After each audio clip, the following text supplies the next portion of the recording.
J'écris ceci, la main frémissante. La patrie est en danger. Depuis que cette horrible guerre est décidée, j'y pense continuellement. Je suis aux frontières, près du péril, du bruit, du sang.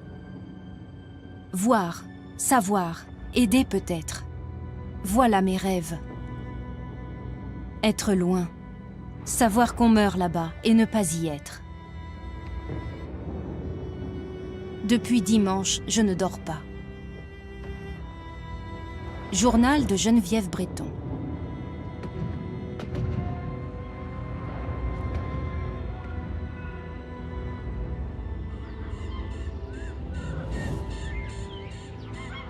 À l'été 1870, des centaines de milliers de soldats français et allemands partent pour une guerre qui va bouleverser la géographie politique de l'Europe.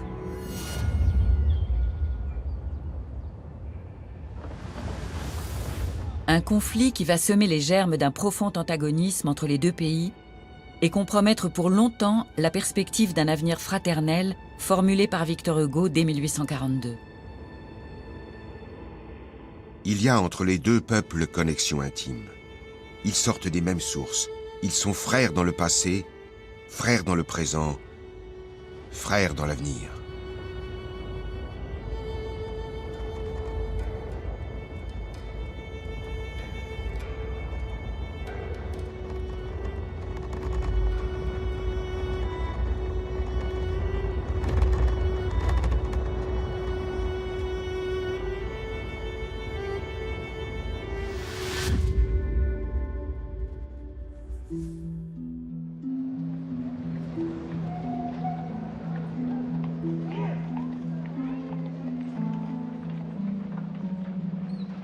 Paris, début juillet 1870.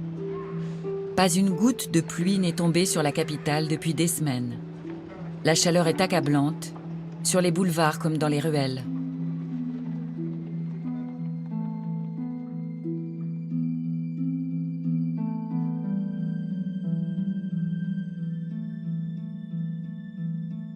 Geneviève Breton a 21 ans. Cette jeune femme de bonne famille vit dans les beaux quartiers. Elle aime l'équitation et la littérature, tient un journal intime et est amoureuse d'un jeune peintre, Henri Regnault, l'homme de sa vie, qu'elle espère épouser.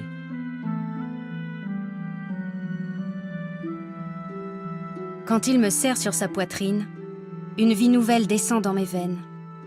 Je me sens jeune, forte, vivante. Il met du soleil partout. Il évoque un avenir qui m'éblouit. Jamais Paris ne me parut plus féerique, plus beau.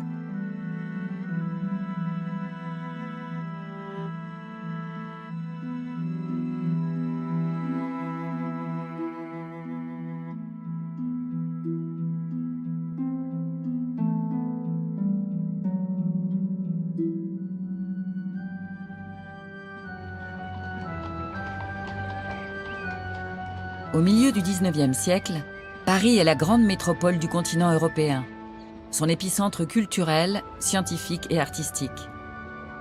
La ville compte près de 2 millions d'habitants.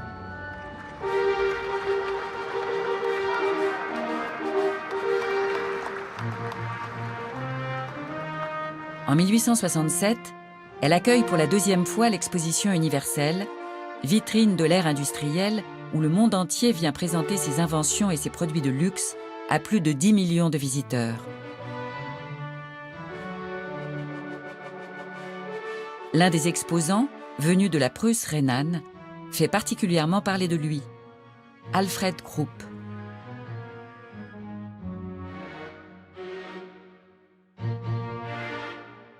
L'industriel présente au public un canon de 50 tonnes. Les Français qui s'enthousiasment pour ces monstrueuses pièces d'acier ignorent encore qu'elles serviront quelques années plus tard à bombarder Paris.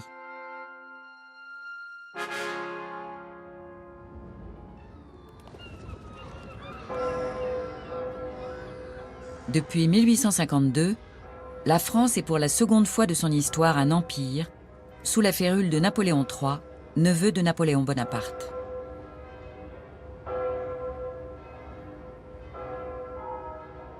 Ce Second Empire prétend surtout être dans la continuité du règne de Napoléon Ier. Et Napoléon III a cette image de lui-même qui est tout à fait liée à celle de son grand-oncle. Et le principe même de Napoléon III, c'est de dominer le monde et de montrer qu'il appartient à l'une des plus grandes puissances d'Europe. Dans les années 1860, Paris est un gigantesque chantier à ciel ouvert. Des rues entières sont rasées pour donner le jour à de nouveaux quartiers.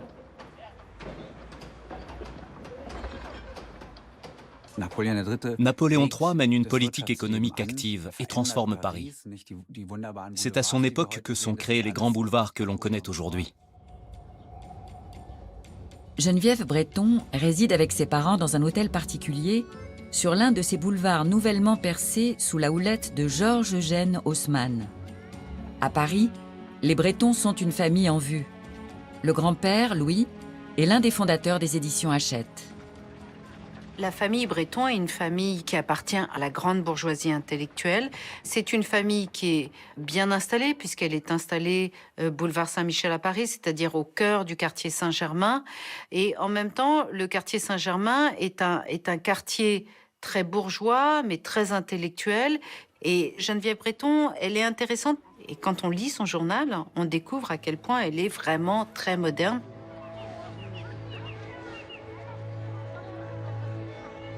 Journal de Geneviève Breton. Pour la femme, la vie telle que la société la lui a faite n'est jamais l'indépendance. Je considère nos droits comme égaux.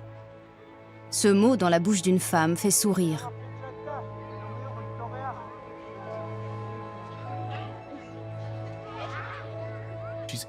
Elle s'intéresse aux arts et à la littérature. Elle est avide de savoir, mais on attend d'elle qu'elle se prépare au mariage et à la vie de famille, qu'elle apprenne à tenir son ménage. Il ne faudrait pas qu'elle se cultive ou qu'elle devienne trop intelligente. L'université française est à l'époque encore un monde exclusivement masculin. Les femmes n'ont pas non plus le droit de vote. Pourtant certaines, comme Geneviève Breton, s'intéressent à l'actualité politique et sociale et en débattent en privé. Ces femmes lisaient la presse, écoutaient les conversations de leur entourage masculin et y prenaient part. Geneviève suivait l'actualité d'aussi près que la plupart des hommes, voire de plus près.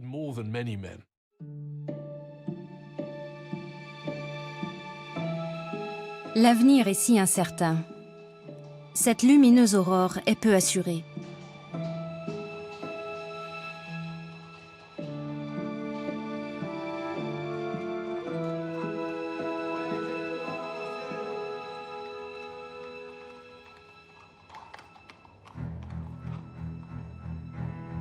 Début juillet 1870, un événement inattendu fait la une des journaux.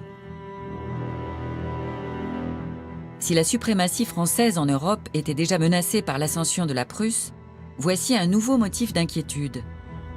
Un cousin du roi Guillaume Ier, de la famille des Hohenzollern, est pressenti pour monter sur le trône d'Espagne. La France se voit déjà prise en étau, avec des Allemands à ses frontières du nord-est et du sud-ouest. Sa classe politique crie à la provocation. Risque-t-on un conflit armé avec la Prusse ? Toute guerre a des raisons structurelles qui s'inscrivent dans la durée. Et puis arrive un événement déclencheur, la goutte d'eau qui fait déborder le vase.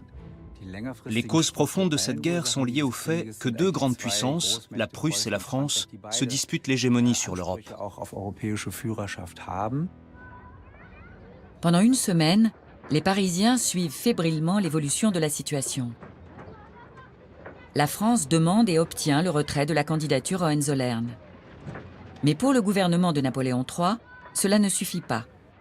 Il veut que les Hohenzollern renoncent expressément à tout jamais au trône d'Espagne.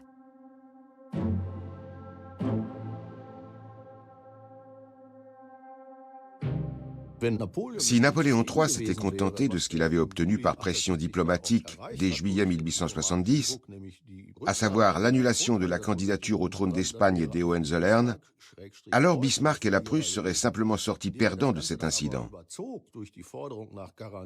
Mais il en a rajouté en exigeant des garanties et en cherchant à humilier publiquement la Prusse. Ce faisant, il a ouvert la boîte de Pandore.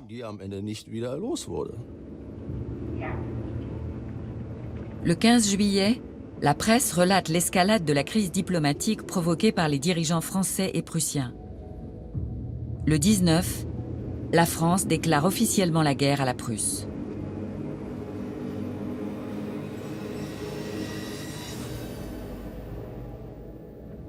Non, jamais. Jamais je n'aurais prévu cela.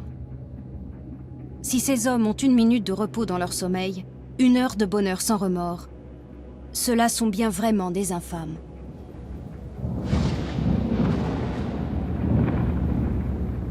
Cette idée qu'on va peut-être pouvoir gagner cette guerre qui va redorer le blason de Napoléon III, ça c'est un grand classique en fait de tous les souverains, c'est d'avoir une guerre qui permet, si elle est gagnée facilement, qui permet en fait de se remettre en selle politiquement et de faire oublier en fait les difficultés intérieures. En France, mais aussi à l'étranger, la victoire française semble acquise. Sans trop y réfléchir, on part du principe que le pays est la grande puissance militaire européenne. Au milieu du XIXe siècle, le Second Empire a mené plusieurs guerres avec succès. Mais le pouvoir a tardé à mener la nécessaire réforme du service militaire. Contrairement à la Prusse, la France ne pratique pas la conscription universelle et son armée de réserve, la garde mobile, est insuffisamment formée. Chaque année, un tirage au sort sert à désigner les nouvelles recrues de l'armée en nombre limité. Le système, qui ne rencontre pas l'adhésion de la population, concerne tous les hommes jeunes. Ceux qui ont tiré le mauvais numéro et qui en ont les moyens peuvent cependant échapper à leurs obligations militaires en versant une taxe. Lettre à Henri Regnault. Petit Regnault. Depuis que les Prussiens insultent notre patrie bien-aimée, j'ose dire ce que je pense. N'avez-vous pas parlé de vous engager? Si j'ai bien compris, vous en êtes revenu. Et je considère ce sacrifice comme bien plus grand et plus utile en restant pour votre pays qu'en vous faisant tuer pour votre pays. Ne m'accusez pas de manquer de patriotisme. Je la chéris, cette patrie. Mais il y a quelque chose que j'aime plus encore. Ne me répondez pas. Entrez nous voir un soir que vous n'aurez rien de mieux à faire. Geneviève. La haute société française déconsidère totalement l'armée. Elle va penser en fait que ce sont des basses besognes que d'aller se battre, que c'est un sacrifice qui est souvent inutile, et puis qu'il y en a d'autres qui peuvent le faire à leur place, tout simplement.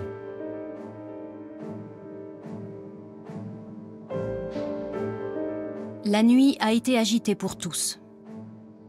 Je ne sais si toutes les femmes ressentent les mortelles craintes que me causent ces départs précipités, ces engagements volontaires. Je connais des enfants de 15 ans qui composaient hier au grand concours et qui partent demain.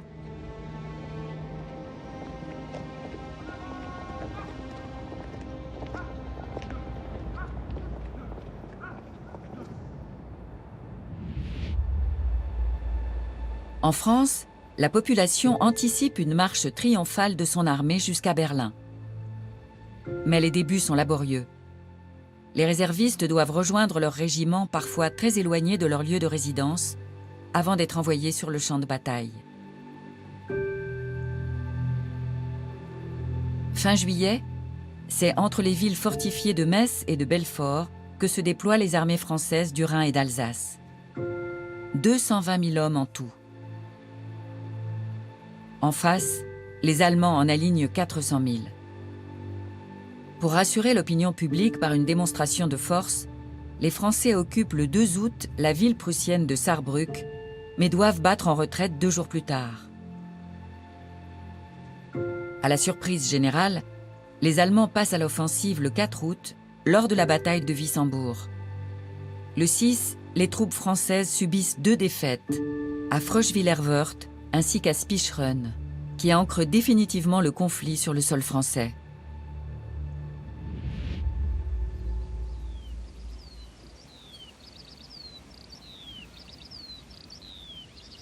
Lundi 8 août 1870.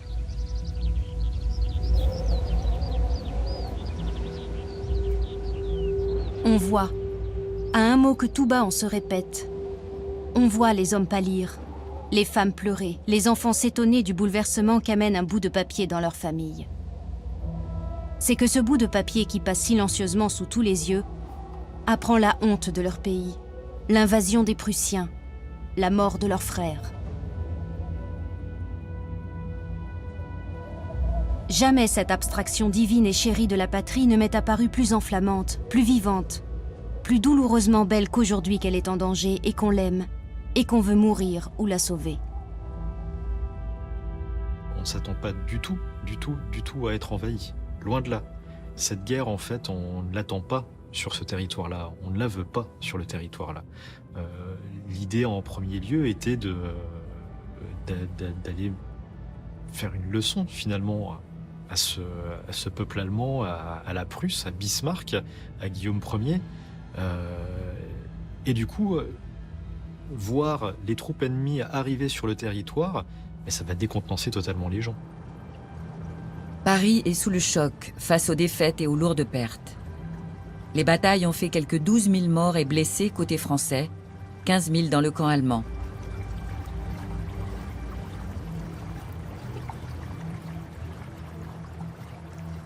J'ai ouvert ma fenêtre 3 fois cette nuit, certaine d'avoir entendu le gémissement des mourants, l'appel de blessés. Comment sont-ils vaincus, malgré leur héroïsme? Que sont donc nos chefs?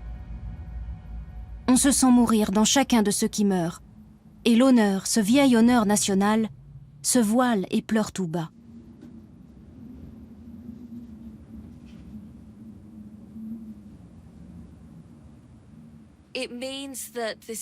Il est clair à présent qu'il s'agit d'une invasion. Il faut repousser l'ennemi et la population comprend qu'il y a une raison très concrète de se battre pour défendre le pays. L'armée française se replie. Mi-août, elle se retrouve en partie assiégée à Metz et aux alentours.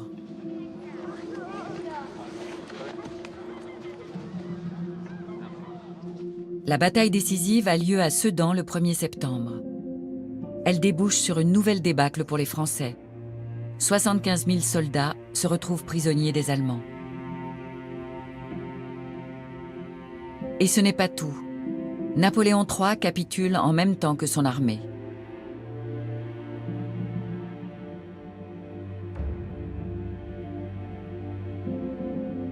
« 4 septembre 1870. L'empereur s'est rendu sans condition. Sommes-nous assez flétris? Assez abaissés? Rien maintenant ne peut sauver la France. Il ne faut songer que de bien tomber, vaillamment, dignement, comme des Gaulois que nous sommes.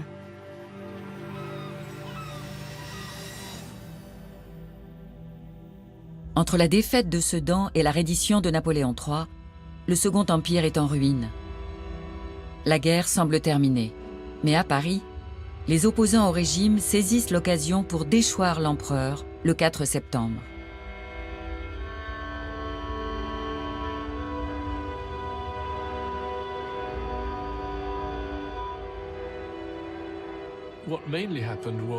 Une foule se rassemble sur la place de la Concorde et emprunte le pont qui mène au bâtiment du Parlement. Personne n'essaie de les arrêter. Et le Parlement remet librement ses pouvoirs entre les mains des députés républicains de Paris.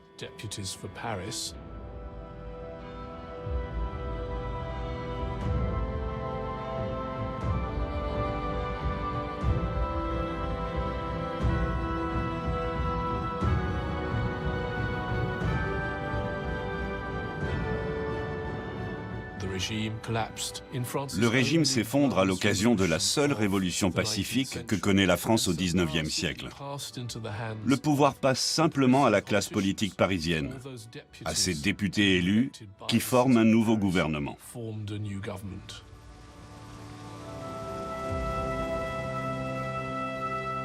« 4 septembre 1870, dimanche, 4 heures. Enfin, République française. Depuis 1 heure, nous sommes en République. Cette République que nous avions si ardemment désirée et qu'on nous donne trop tard. Trop tard. Jamais une révolution ne s'est accomplie plus pacifiquement. Pas un coup de fusil, pas une goutte de sang répandu. Le soleil étincelle. C'est un gouvernement de défense nationale qui prend la tête de l'État. Jeune avocat et opposant déterminé à l'Empire, Léon Gambetta cumule les fonctions de ministre de l'Intérieur et ministre de la Guerre. Ce ne sont pas des chefs de guerre, et beaucoup d'entre eux sont terrifiés par ces responsabilités. Mais d'autres, comme Léon Gambetta, un jeune radical, souhaitent poursuivre la guerre. Gambetta ne dévie pas de sa ligne. Il faut continuer de se battre, malgré les défaites. Tôt ou tard, l'ennemi devra faire des concessions. Je dis hautement et à tous, il faut marcher. Il faut agir comme si l'on était plus fort que la destinée. L'aspect de Paris serre le cœur quand on songe que l'ennemi est si près. Ils sont à 5 jours d'ici. Viendront-ils ?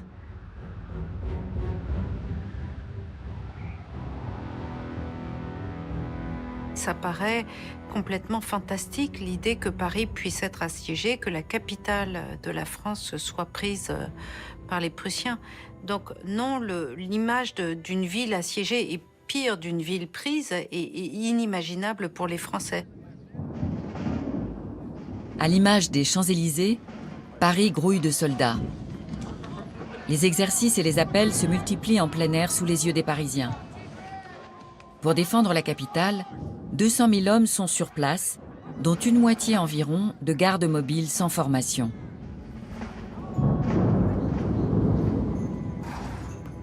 Quelques 300 000 Parisiens prennent aussi les armes en endossant l'uniforme de la garde nationale.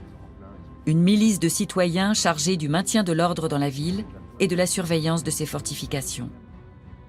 Henri Regnault rejoint ses rangs à son tour.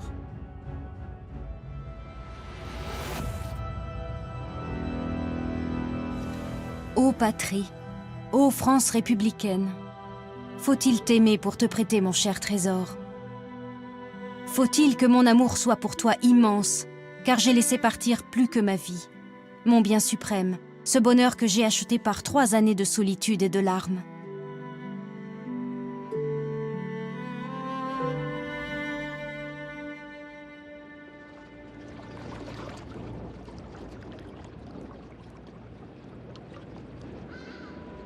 Dans le camp adverse, la victoire de Sedan ouvre le chemin de Paris aux armées allemandes.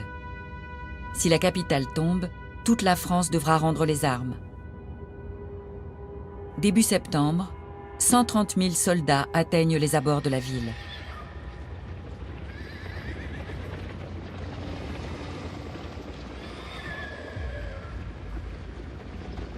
Jamais dans l'histoire de France, des troupes ennemies ne sont montées jusqu'à Paris avec autant de facilité. On voit que la percée allemande continue petit à petit vers Paris et que on va arriver à un point de non-retour où finalement on risque d'avoir Paris qui sera prise par les troupes ennemies. Certains voudraient laisser les Allemands occuper Paris sans opposer de résistance. Les plus aisés, pris de panique, s'entassent dans les trains pour rejoindre une résidence secondaire ou des proches à l'autre bout de la France.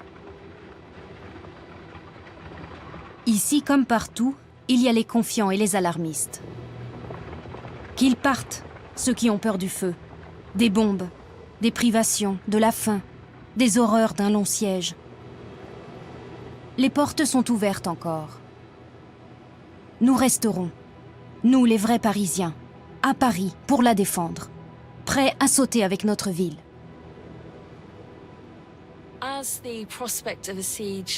Quand la perspective d'un siège se précise, courant septembre 1870, les Français installent des barrages sur les routes. Ils bloquent également l'accès à la Seine et ils bloquent aussi les voies ferrées.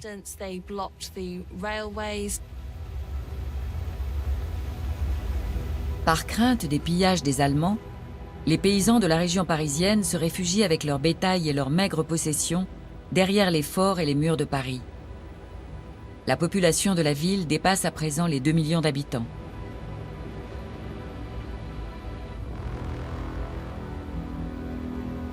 Le 19 septembre 1870, les habitants du sud de la capitale entendent pour la première fois tonner les canons.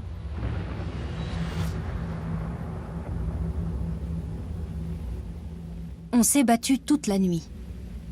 Il doit y avoir un résultat. Nous l'ignorons. Nous ne pouvons rester immobiles. Nous descendons dans la rue. J'ai vu ce que je n'oublierai de ma vie. Le regard de cet homme, c'était un canonnier. Tous ceux que je viens de voir revenant du combat, et ils sont nombreux, avaient ce même inoubliable regard. Après ses défaites en Alsace, le siège de Metz et la capitulation de sa dernière armée à Sedan, la France ne dispose plus de troupes suffisantes pour une guerre de mouvement.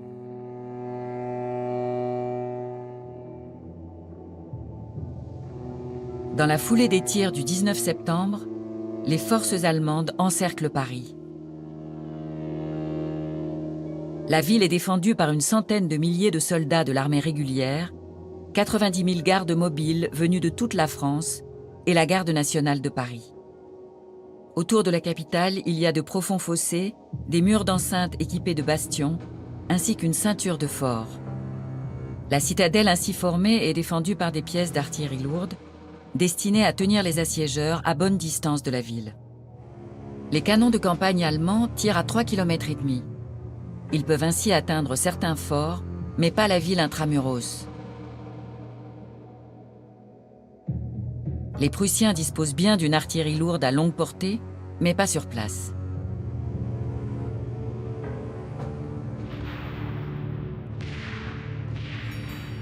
Par manque d'effectifs, les Allemands n'envisagent pas de donner l'assaut sur Paris. L'état-major mise sur une autre stratégie, affamer la ville.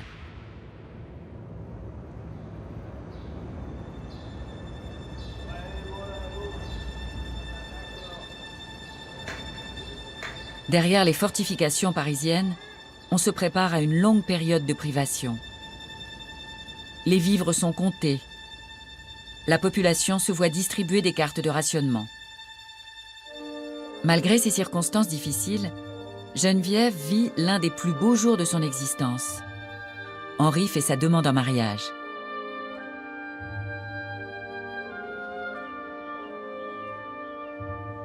J'appartiens à quelqu'un. Comme la jeune fille du conte de fées, j'ouvre les yeux à la lumière après un immense temps de ténèbres. Que j'ai dormi longtemps. C'est l'aurore.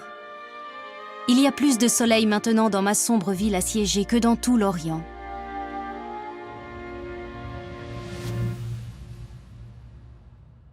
Quelques jours plus tard, Henri disparaît brusquement après une discussion avec la mère de Geneviève. La jeune femme demande des explications. Je me suis agenouillée près de son lit, et pour la première fois de ma vie, j'ai causé avec ma mère. Tout ce qu'elle a pu prétexter et dire pour me détourner de ce mariage, elle l'a dit. Un frère et une sœur d'Henri sont idiots. Lui a, paraît-il, du génie, mais un génie désordonné qui tournera sans doute en folie.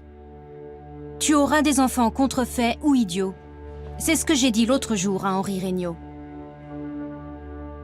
C'est dur. C'est trop dur. Je n'ai aucun courage. Se quitter ainsi brusquement. Se dire un adieu éternel peut-être. Henri est ressorti désespéré de sa confrontation avec Madame Breton.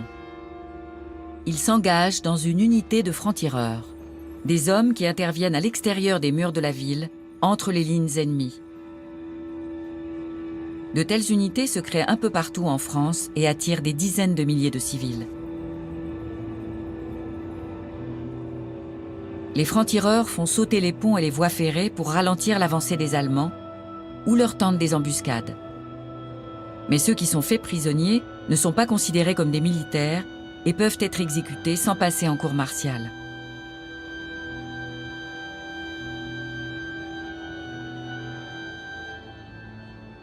Sur un plan mythique, les francs-tireurs ont joué un rôle, c'est-à-dire qu'on leur a attribué un rôle en quelque sorte d'insurgents à la version américaine, c'est-à-dire, ou pour reprendre un terme d'aujourd'hui très contemporain, de snipers et de tireurs isolés qui ne respectent pas nécessairement un ordre militaire donné, mais qui sont quasi autonomes. Il s'enrôle, revêt le costume de franc-tireur et part aux avant-postes. On se battait, il se bat. Son voisin est tué. 3 jours se passent ainsi. Moi ignorant tout, mes sœurs m'ayant soigneusement caché une lettre de lui.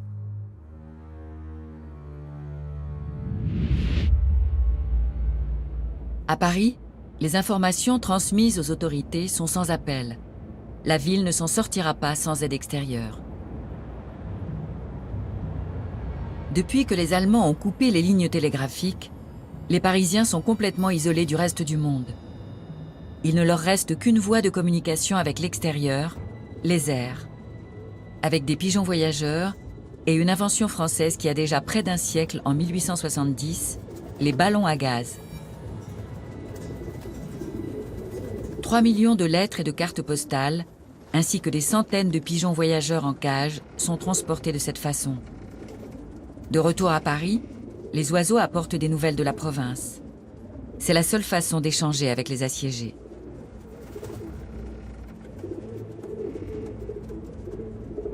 Le matin du 7 octobre, 2 ballons s'élèvent au-dessus de la butte Montmartre. À leur bord, plusieurs responsables politiques, dont Léon Gambetta.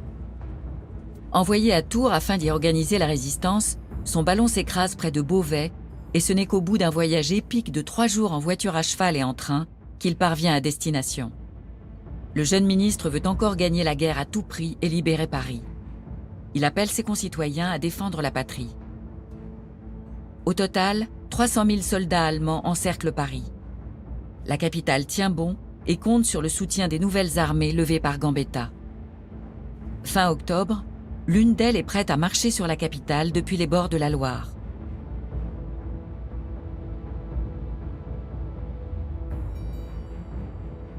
Entre Lille et Rouen, l'armée du Nord voit le jour avec le même objectif, libérer Paris. Enfin, des unités se reforment peu à peu dans l'est de la France et sont chargées de perturber le ravitaillement des troupes allemandes. Ils doivent lever des armées à partir de rien. De jeunes conscrits de 19 ans sont appelés sous les drapeaux. Et des officiers ou des sous-officiers en retraite se retrouvent à les commander. Des hommes de 60, 70 ans. Ou alors des militaires qui ont connu une promotion rapide. Sans oublier quelques officiers réchappés de Sedan ou de Metz. Ce sont donc des armées improvisées et mal équipées, sans aucun entraînement ni la moindre expérience, qui sont chargées d'affronter les Allemands. Les Parisiens assiégés placent beaucoup d'espoir dans l'armée de la Loire. Ces hommes doivent venir renforcer les soldats de la capitale et détruire les principales voies d'approvisionnement empruntées par les Allemands. Ils sont stationnés le long de la Loire et tentent de s'organiser. Leur plan consiste à marcher sur Paris et à briser le blocus. C'est ce qu'ils ont tous en tête. 30 novembre. Paris est morne. Quel silence sinistre. On attend. Et quelle attente! Une question de vie ou de mort se décide pour nous à cette heure. Et si nous sommes vainqueurs, c'est l'Europe et la civilisation que nous avons sauvées.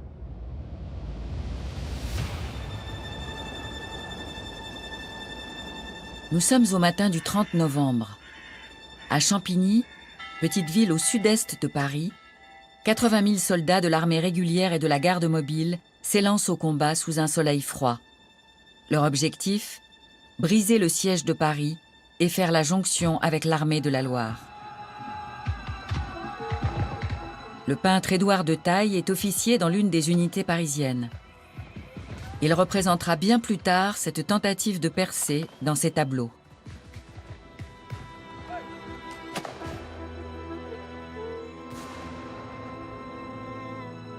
Les combats durent 3 jours et se soldent par un échec. Le 4 décembre, les troupes françaises doivent battre en retraite.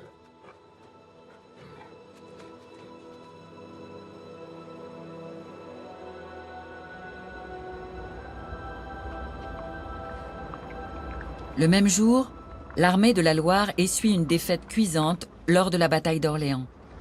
La population parisienne voit s'envoler ses espoirs de libération.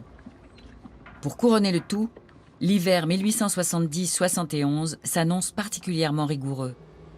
Dans la capitale, les températures nocturnes chutent déjà à moins 18 degrés. La bataille de Champigny a fait des milliers de blessés. Des soldats français, mais aussi allemands, sont confiés aux hôpitaux et dispensaires parisiens ou parfois hébergés chez des particuliers. 21 décembre. Ma sœur a chez elle un prisonnier saxon, blessé le 2 à Champigny. Pendant 2 jours, je n'ai pu prendre sur moi de lui parler. Il est clair que je le déteste. Il dit ne pas aimer Guillaume et Bismarck. Lui aussi, il déteste la guerre, il souffre. Il a aussi une fiancée qui l'attend. C'est bientôt Noël, dit-il. Et les larmes lui vinrent aux yeux. Mais je ne peux pas les aimer parce qu'ils ont la victoire. Non, je les hais tous, les Allemands que j'ai tant aimés.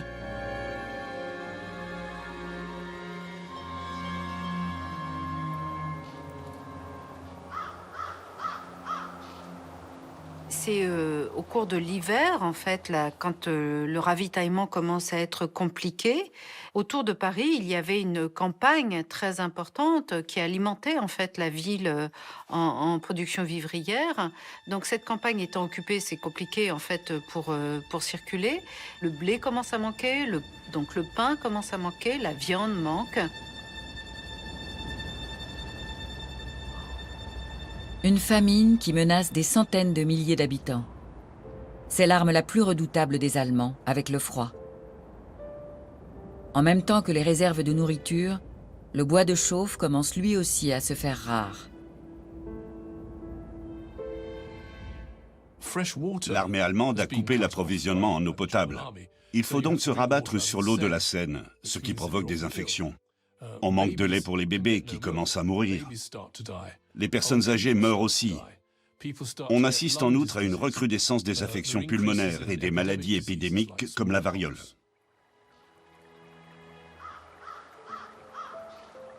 Les rues de Paris n'avaient plus été aussi obscures depuis le Moyen Âge.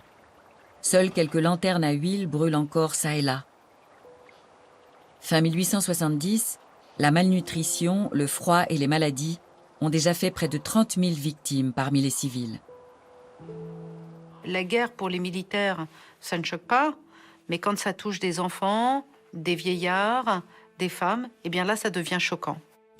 On a surtout retenu que les Parisiens avaient dû manger des rats. Mais ce n'est pas tout. Ils ont mangé des rats, mais aussi des souris, des oiseaux, ou encore des poissons pêchés dans la Seine. Les classes aisées ont accès à une alimentation plus variée.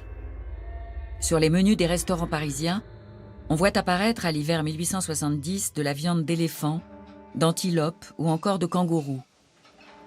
Les animaux du zoo du Jardin des Plantes n'auront pas survécu au siège.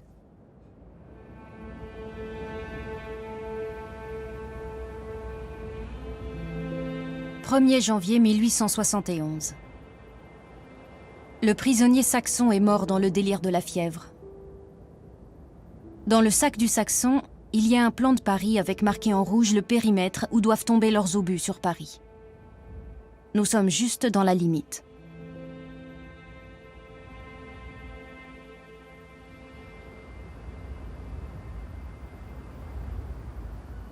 Début janvier 1871, les Allemands ont acheminé suffisamment de pièces d'artillerie lourde et d'obus pour envisager de bombarder certaines parties de la ville. Ce sont ces mêmes canons que les Parisiens admiraient à l'exposition universelle quelques années plus tôt.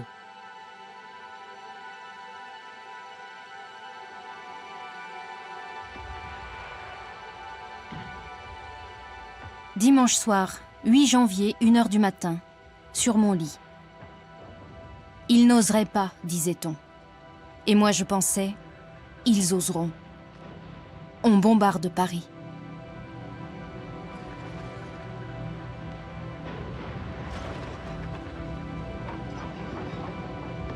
Un obus est tombé à 50 mètres d'ici. Un éclat est venu au pied du balcon.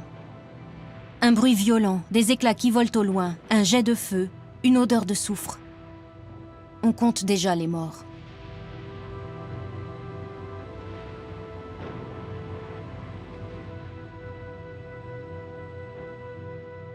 Les Allemands bombardent dans toutes les directions, un peu à l'aveuglette.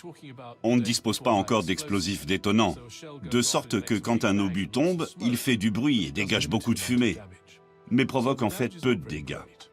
En revanche, l'effet psychologique est indéniable, et ces bombardements vont accélérer le dernier acte du drame.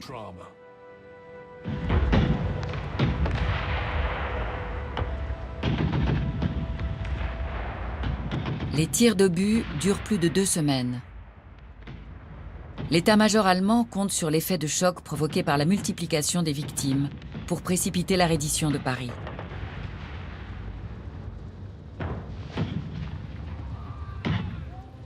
Triste, triste, tout l'est. L'air qu'on respire, la teinte grise du ciel, ce canon qui gronde, ce froid persistant. Le mal est grand. Quelle sera la fin ?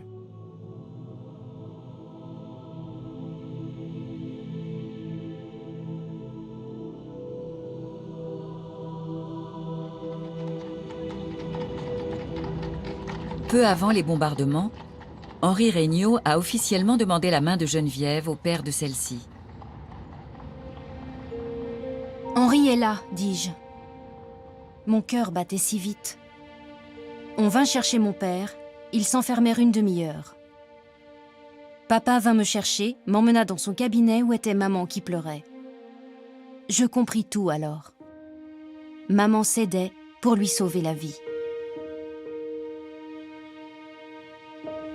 Les parents de la jeune femme consentent aux fiançailles, à condition qu'Henri promette de quitter les francs-tireurs.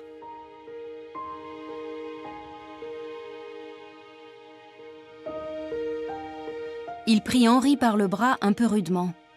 « Je vous donne ma fille chérie, dit-il. J'ai mis tout mon amour sur elle. Je vous la donne, mais si vous la rendez malheureuse, ce n'est pas le père, c'est l'homme qui vous en demandera raison. »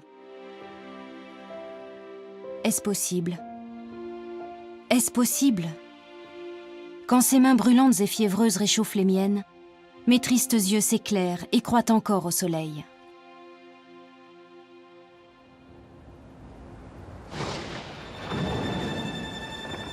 Pendant que les tirs pleuvent, une cérémonie historique a lieu à quelques encablures de Paris. Le 18 janvier 1871, le roi de Prusse, Guillaume Ier, est proclamé empereur d'Allemagne à Versailles. Un empire allemand unifié voit ainsi le jour. Le fait que ça se passe à Versailles, que la proclamation du prince se fasse dans ce lieu hautement symbolique, apparaît comme quelque chose de choquant parce que c'est le fait de le faire sur le sol français, dans le lieu qui symbolise en fait le pouvoir royal français. Et de donner naissance à un Reich en France, à Versailles, c'est quelque chose qui est de l'ordre de l'impensé, de l'impensable.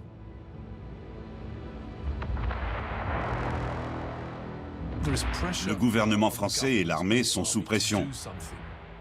Les Parisiens leur reprochent de ne rien faire alors que la ville est bombardée. Il faut agir. Et les habitants veulent en découdre. Ils pensent pouvoir sortir de la ville et vaincre les Prussiens. On leur donne donc l'occasion d'essayer et de constater que les choses ne sont pas aussi simples. En janvier 1871, Henri Regnault ne fait plus partie du corps des francs-tireurs. Mais comme la plupart des hommes jeunes de Paris, il est mobilisé et doit rejoindre un bataillon de la garde nationale. « Pauvre poulette, dit-il.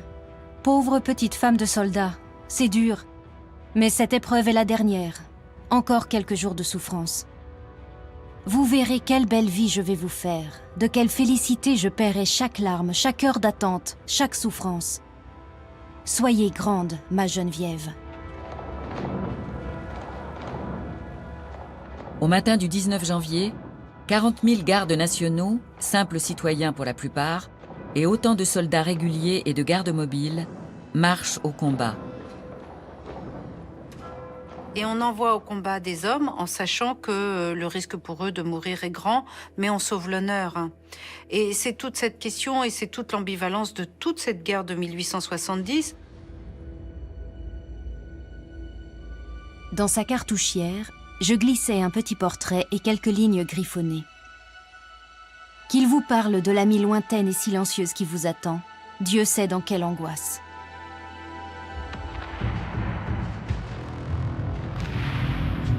Pour briser le blocus, les Français ont choisi de passer entre Versailles et le fort du Mont-Valérien, à l'ouest de Paris.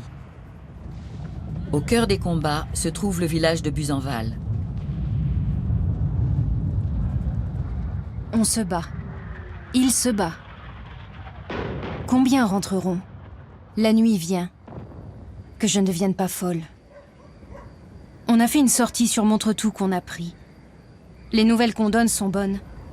Si seulement j'avais un mot d'Henri.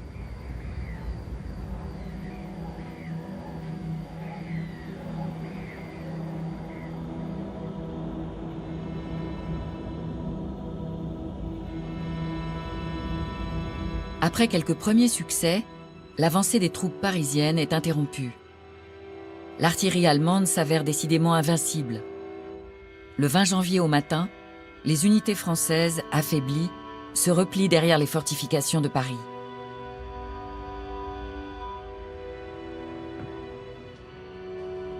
« 20 janvier 1871. Je ne sais rien d'Henri. Un camarade m'a dit l'avoir vu à 4 heures hier, se battant à la tête de son bataillon. Il est donc sauvé. Je vais le revoir ce soir. Il va venir ce jour, dans 1 heure, dans un instant peut-être. »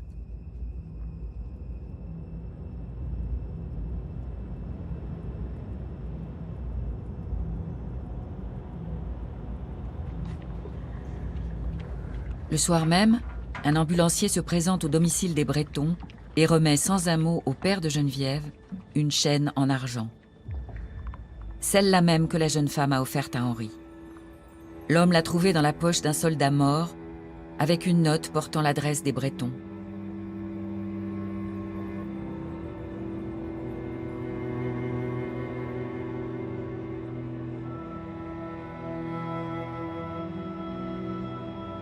Henri Regnault est tombé au combat le 19 janvier en fin d'après-midi à Buzenval.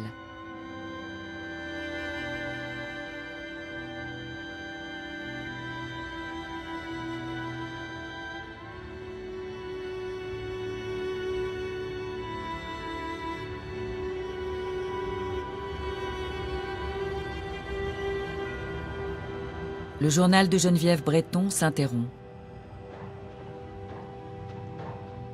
Il ne reprendra que 2 semaines plus tard.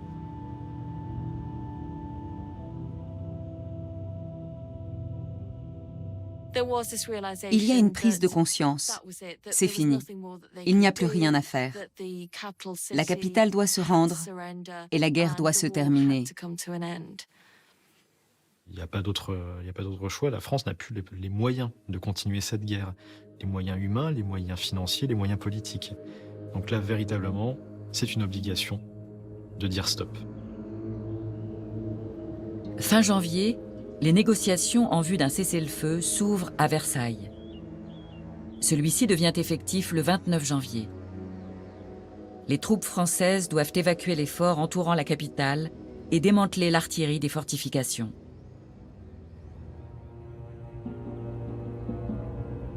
La France vaincue se voit imposer des conditions de paix longtemps jugées irréalistes.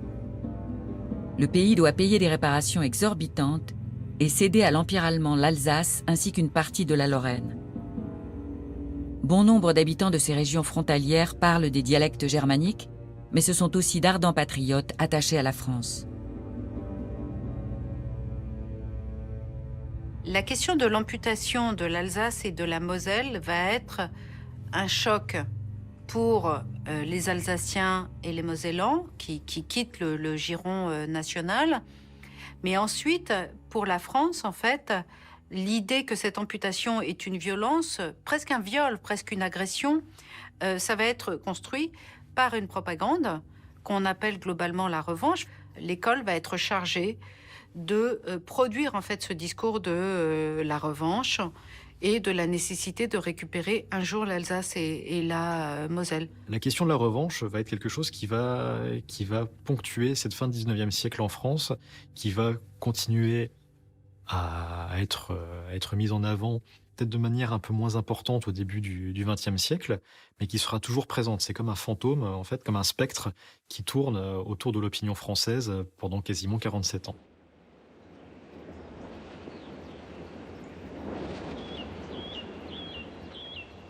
« 1er mars 1871. Depuis 15 jours, je n'ai pas eu la force d'ouvrir ce cahier. Tout me dit « il faut vivre ». Et de tous les instants, depuis le 19 janvier, je veux mourir.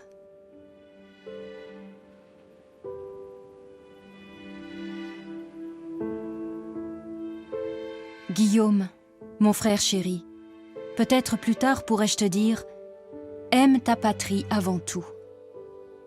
Aujourd'hui, je ne peux pas. Pense qu'il y a des milliers de femmes en Allemagne comme en France qui souffrent ce que je souffre.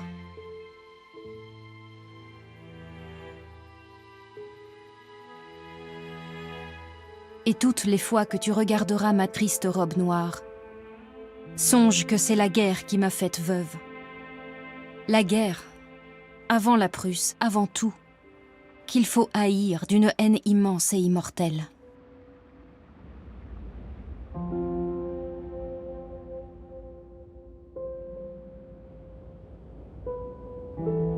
Geneviève Breton se mariera 10 ans plus tard et 3 enfants naîtront de cette union. Son fils cadet mourra au front au début de la Première Guerre mondiale.